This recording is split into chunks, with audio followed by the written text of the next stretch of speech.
डोळ्याची पापणी लवत नाही तर ते असं टांगड्यात घ्यायचं, टांगड्यात असं फेकायचं लांब. पोलवर जर चढायचं म्हणलं तेव्हा पहिले काय आधार काढलं नव्हते किंवा काय नव्हतं. चावडी असायची, आमची चावडीत शाळा असायची.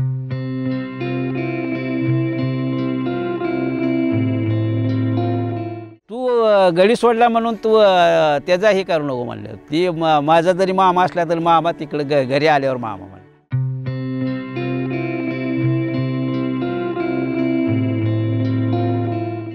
वर्षातनं एकदा तमाशा बघायचो. कधी आम्हाला काय पिक्चर माहिती आहे का काय काय काय नंद्या गोंद्याचा पण होतं. नंद्या गोंद्याचा बी होता की नंद्या गोंद्यानं तर ती पण ती त्याच्या अगोदर खूप जुना म्हणलं तर ती संदीपान सातपुते.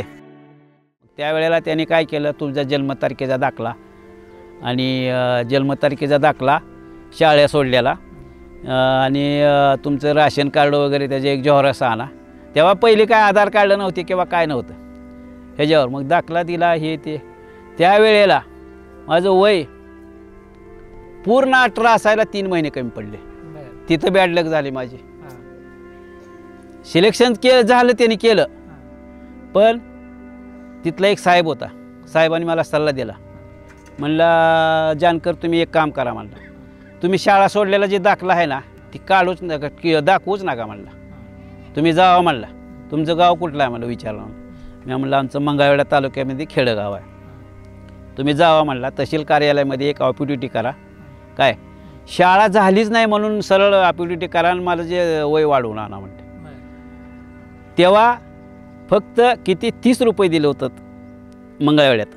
30 रुपयेमध्ये किती 10 रुपये जे ते स्टॅम्प पेपर स्टॅम्प घेतला 10 रुपयाचा आणि त्याच्यावर स्टॅम्पवर लिहून दिले की बाबा असं असं माझ्या नावाचा चुकून असं असं झालेलं आहे किंवा काय त्यांनी काय केलं ते त्यांना माहिती. मग त्याने एक ऑपॉर्च्युनिटी करून घेतली माझ्या नावाची. मग ती 3 महिने कमी होती ती 3 महिने वाढवलं आणि माझ्या एकदा अजून SR फाईलला माझा शाळेचा दाखला नाही. आता मी जे खरं मी झालो आहे 5वी पास आहे पण माझ्या SR फाईलला शाळेचा दाखला नाही. सर्व्हिस रेकॉर्डला फक्त त्या ऑपॉर्च्युनिटीवर जन्मतारखेचा दाखला म्हणजे हे ह्याचं कुठं नावच नाही, शाळेत बी गेले नाही हे ते म्हणून ते दाखला. तसा दाखला दिल्यानंतर तुम्हाला नोकरीला घेतलं. नोकरीला घेतलं त्याने सांगितलं, सल्ला दिला. मग त्याने माझ्या कामाची ती वास्तुस्थिती त्यांनी पाहिली. म्हणली ही मेहनती आहे आणि हे म्हणलं ह्याचे कुठे बी कामाला नडणार नाही काय नाही. पोलवर जर चढायचं म्हणलं तर 3 वायरी वळून पोलवर जाऊन बायडिंग करून 3 वायरी टाकून मी पोलवरनं उतरत होतो. कधी गोष्ट हे 1984ची गोष्ट आहे बघा. 1983ला मी भरती झालो. म्हणजे 29/8/83 म्हणजे माझ्याकडे पूर्ण डिटेल्स आहेत. 29/8/83 ज्या दिवशी भरती झालो. पुन्हा त्यांनी काय केलं, थोडे दिवस शिल्पर वाढायला लावले. रोळाच्या खाली टाकतात ना शिल्पर, लाकडी शिल्पर असायची. त्या लाकडी शिल्पर वाढायला लावले. परत ते चिमटं असायचं, चिमटं लावायचं ते ह्याला आणि दोघांनी इकडे एक जणांना इकडे चिमट्याने शिल्पर वाढायचे, शिल्पर हातरायचे. त्यात एक 6 महिने गेलं आमचं. 6 महिने वर्ष गेलं. ते तुम्ही आता म्हणले 5वी पर्यंत शाळा झाली ना. हां हो. कुठे शाळेला कुठे होते तुम्ही? शाळेला इथं आमचा हरिगुरुजी, दहिवडीचे लोखंडे गुरुजी. इथं गावात सोडून काही गेलो नाही. तावशीला फक्त 1च वर्ष गेलो. आमची गावात शाळा 4थीपर्यंतच होती आणि त्यावेळेला शाळाच नव्हती गावात. चावडी असायची, आमची चावडीत शाळा असायची. ह्याचा अशोक, मी, परत एक ती नंदू वाघमारे म्हणून होता. ते आहे का नाही आता ती गावावर आहे का नाही काय माहिती नाही. परत हे याचा सातपोते आपला वायरमॅनच्या वडिलाचं नाव काय, निवास. ही निवास सातपोते हे आमचे सगळे वर्गमित्र. आणि सीताराम प्रकाश यादव, सुकाबापूजा हे आमचे वर्गमित्र. त्यावेळेला 4थीपर्यंत शाळा. 1 वर्ष फक्त तावशीला गेलो. तावशीला बी असं आहे की नदीला पाणी आलं म्हणलं की आम्ही कपडे काढायचो, डोकीला बांधायचो आणि पवत जायचो पलीकडे. आणि तेव्हा पाणी बी त्यावेळेचा काळ पाऊस काळ लय असल्यामुळं पाणी बी नदीसारखी भरूनच जायची. मग आम्ही पवत जायचो पलीकडं. पाट्या तेव्हा पाटे कसले ते पेन्सिलच्या पाट्या निसत्या वा पुस्तक का काय आणि उजळणी बालभारती ती खापराच्या एक पाट्या ना, खापराच्या पाट्या. खपराच्या पाट्या आणि ती बालभारती एक असायची आणि एक उजळणी. त्या उजळणीवरनं त्या ह्याच्यावरनं त्या खपराच्या पाट्यावर लिहायचो.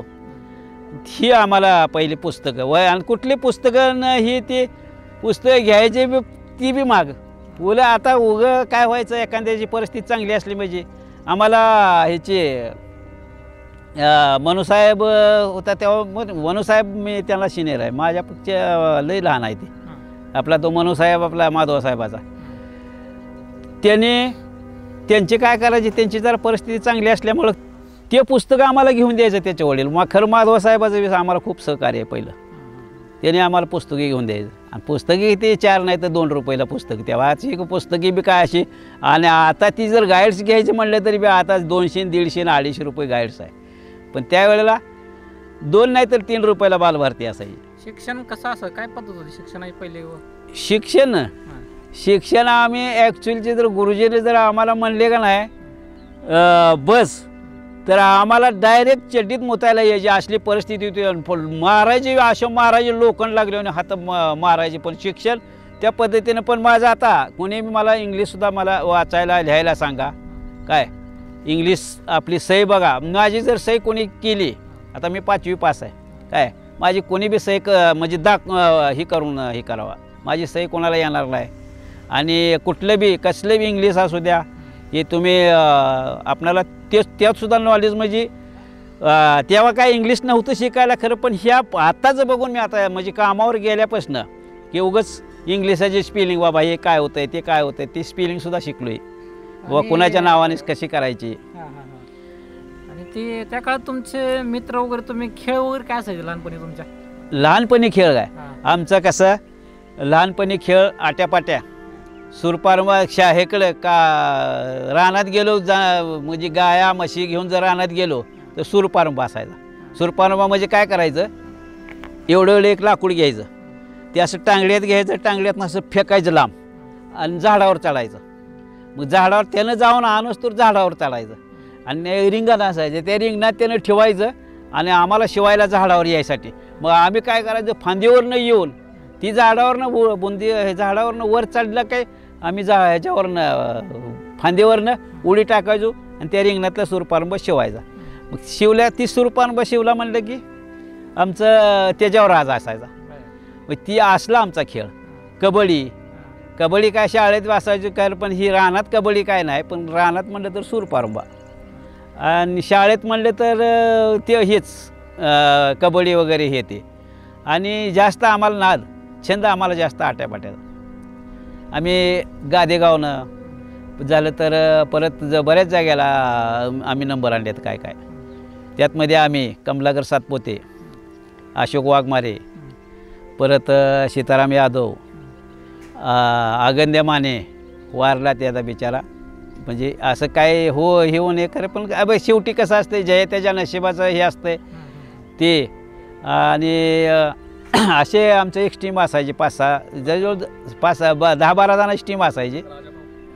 राजाभाऊ पाटील ते पण आमच्या अगोदरचे होते, ते आमच्या ह्याच्यात नव्हते खरं, पण ते आम्हाला लय मोठा असायचं.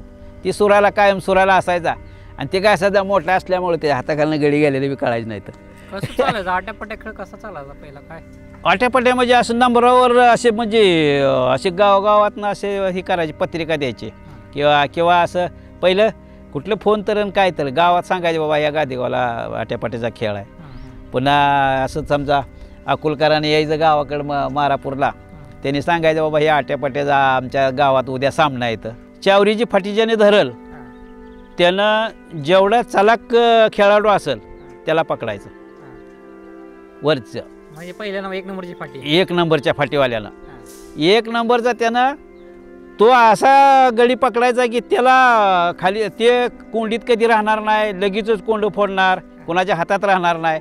असं चावरीला असा आटील पोरगा पहिल्या फाटीला ठेवायची त्याला आणि त्यांना तेच पकडायला लावायचे. आता समजा म्हैसगावचा ते हे होता एक सावकऱ्या म्हणून होता, ते तुम्हाला कोणाला फक्त ऐकण्यात असेल, तुम्ही कोणी बघितलेलं नाही. त्याला आता एवढी खेळाडू होते ना, एवढ्या गावगाव होते, त्या गावागावात ती म्हैसगाव यायचं, पण ती नंबर नेल्याशिवाय राहत नव्हते. पण अशा खेळाडूला सुद्धा त्यानं चावरीलाच त्याला अडकावून ठेवायचं, पहिल्याच ह्याला अडकावून ठेवायचं. त्यानं खाली कोणाच्या हातात राहत नाही म्हणून त्याला पहिल्याला तिकडं अडकावल्यानंतर त्यांचं लोन जाऊ द्यायचं नाही. लोन गेलं म्हणलं का मग ह्यांनाच बाहेरच निघावं लागायचं. कधी कधी मारापुरातले आता उद्धव आसबे, दगडू आसबे ही मोठी टीम आणि आमची असायची ती बारकी. मग ह्यांची टीम असायची, पण कधी कधी ह्यांची टीम बाहेर निघायची, पण आमची जवळजवळ फायनल पुतूर जात होती.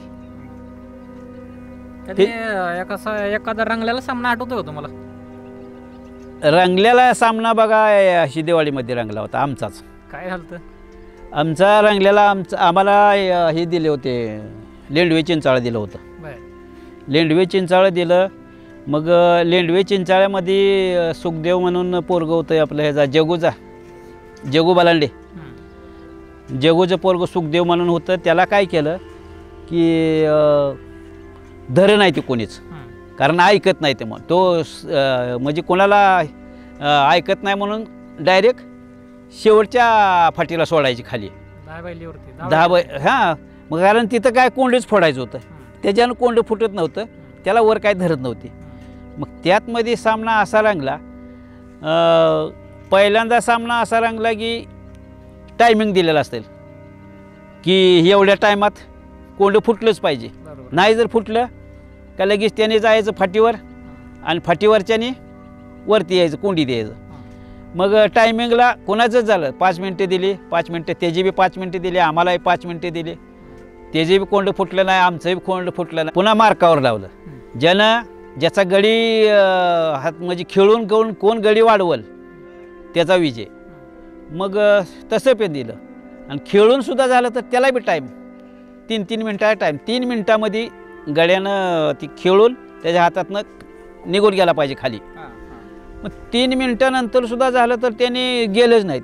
तसं जवळजवळ आमचा अर्धा तास सामना होता, लेंडवे चिंचाळा आणि मारापूर.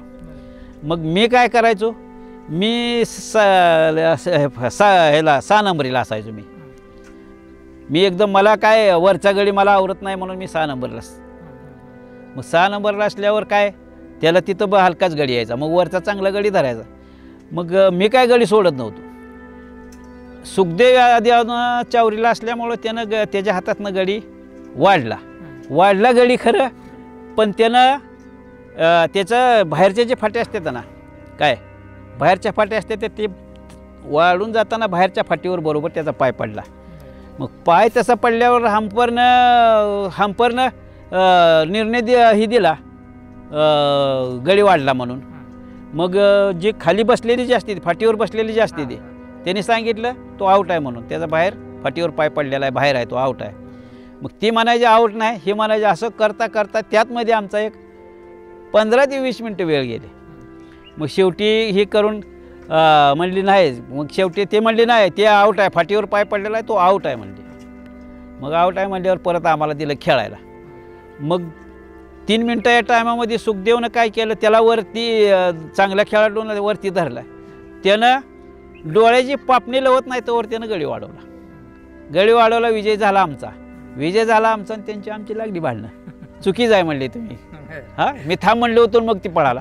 अरे थांब म्हणल्यानं म्हणजे कुठेतरी काहीतरी बहाणा करायचा आणि त्या बहाण्यामधून कुठेतरी काहीतरी घुसपाट काढून, आणि ती भांडणं करणारा निघाला कोण, सीताराम यादवचा सक्का मामा. त्याच्या सक्क्या मामाच्या हातातनं गडी वाढला. सीतारामनं मामा असून ते का आता मामा त्यावेळेला खेळामध्ये मामा काय पाहुणा काय गाव ही काय, त्यानं त्यातमध्ये ते हे केलं. सीतारामनं धरली त्याची काय चुरी. म्हणलं तू गडी सोडला म्हणून तू त्याचा हे करू नको म्हणलं. ती माझा जरी मामा असला तरी मामा तिकडं घरी आल्यावर मामा म्हणलं. मग अशा कठीण ह्याच्यामधनं वेळ बी काढली आम्ही. आमचा आनंद बी तेवढाच आम्ही लुटला आहे आणि हाल पण तसेच काढलेत. आंबे होते, पण त्याचे काळातले आंबे आणि आताच्या काळातले आंबे, आताचे सगळे कलमी आंबे. आताच्या आंब्याला काय चव नाही.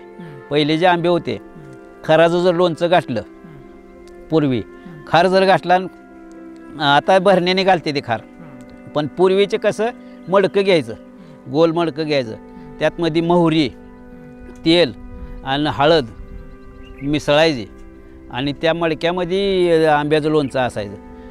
ते 2-2 वर्षे तर ती लोणचं खराब होत नव्हतं. मडक्यामधलं लोणचं आपलं डेरा, आपला ह्याचा खापराचा डेरा असतो ना, त्या डेऱ्यामध्ये लोणचं घालायचं. वर्षे 1.5 वर्षे लोणचं खराब होत नव्हतं. आणि आताचं भरणीचं लोणचं नुसतं तेल वतलेलं असायचं. आताच्या लोणच्याला आणि पहिल्या लोणच्याला खूप म्हणजे चवीला पण लोणचं पहिलं चांगलं लागायचं. माती भांडी असायची का? आणि मातीची भांडी खापराची कुंभाराकडून आणलेली. बाजार मंगळवेढा, सांगोला, परत आटपाडी, परत इकडं याला बेगमपूर. आठवडी बाजार आपले घरचा जो बाजार असायचा तो कसा असायचा? सोमवारचा मंगळवेढा. आठवड्याला बाजार चालत जायचं आणि चालत घेऊन यायचं बाजार. पहिले काय सायकल नाही, ज्याच्याकडे सायकल ते खूप मोठा पहिला, ज्याच्याकडे रेडिओ तो सुद्धा खूप मोठा. मग ज्याच्याकडे रेडिओ, आता इथं एक माणूस होता त्याच्याकडे रेडिओ असायचा. अख्खी वाडी पूर्ण त्याला रेडिओ ऐकायला तिथे जायची. संध्याकाळच्या टायमाला ना गाणी असायची, त्या दारात असे थवाच्या थवा बसायचा ती रेडिओ ऐकायला. तेव्हा रेडिओची नव्हतं, काहीच नव्हतं तेव्हा. काय असायचे कार्यक्रम? कार्यक्रम हीच की आपलं काहीतरी गाणी लागायची, हे करमणुकीची गाणी. आणि बातम्याला तर कोणाची ही नव्हती, आवड नव्हती पहिली. म्हणजे फक्त गाणी पाहिजे, ते गाणी ऐकायची म्हणजे त्यातच मजा घ्यायची पोरं. बातम्या काय, कोणाला बातम्या हे ते असलं काय ना, बातम्या फक्त जाणते माणसं जे आहेत तीच बातम्या ऐकायची. आमच्यासारखी जी पोरं असायची त्यांना गाण्याची जास्त आवड. आणि पहिल्या काळातल्या जत्रा वगैरे कशा असायच्या? जत्रा कुठल्या कुठल्या गावाला असायच्या? जत्रा असायच्या की असं आता तावशीला असायची, मारापूरला असायची. त्यावर तमाशा असायचं. तमाशाला घरची म्हणायचे, यार दिवसभर काम करताय, कशाला तमाशाला जात आहे. आम्ही म्हणायचो नाही जात नाही. पण आम्ही काय करायचो, हे तिकडे गेलो ना, कुठेतरी गेली घरची की आम्ही चोरून जायचो तमाशा बघायला. काय असेल, कसं असेल तमाशा? तमाशा म्हणजे आता हे बघा, तमाशाची करमणूक म्हणजे हेच की आता हे डोलके वाजवणारे, हे बाया नाचणाऱ्या, गाणे म्हणणाऱ्या, हीच तमाशाचं हे. कोणाचा असेल तमाशा? तमाशा आता तावशीत म्हणलं तर तावशीचा तमाशा, ते तातोबा, दलुबा, पुन्हा संदीपान, हे ते वाघमारे ह्याचा आपला, मग ते मारापूरचं, पण ते तावशीला राहायला होते.